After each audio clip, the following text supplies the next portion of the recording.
চলছে ভারত মার্কিন শুল্ক যুদ্ধ। এই আবহে ব্রিটিশ প্রধানমন্ত্রী কিয়ার স্টারমারের ভারত সফর রয়েছে। ভারতের প্রধানমন্ত্রী নরেন্দ্র মোদীর সঙ্গে বৈঠক সহ বেশ কিছু কর্মসূচি। প্রধানমন্ত্রী পদে বসার পর এই প্রথমবার ভারতে এলেন স্টারমার। বুধবার ভোরে মুম্বাই বিমানবন্দরে অবতরণ করে তার বিমান। স্বাগত জানান মহারাষ্ট্রের মুখ্যমন্ত্রী দেবেন্দ্র ফডনবিস, উপমুখ্যমন্ত্রী একনাথ শিন্ডে এবং অজিত পাওয়ার।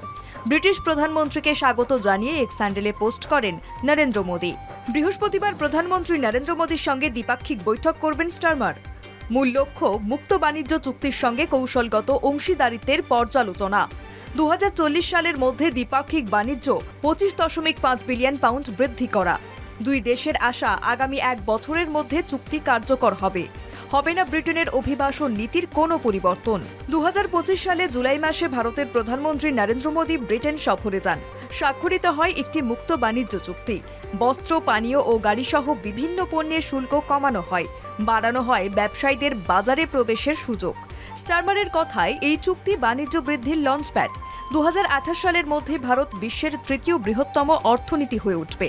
এই সফরের মাধ্যমে ব্রিটেন ও ভারতের মধ্যে বাণিজ্য, সংস্কৃতি ও শিক্ষা ক্ষেত্রে নতুন যুগের সূচনা হতে চলেছে।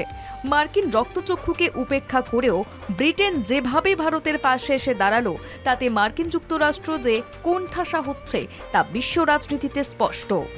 কলকাতা টিভি।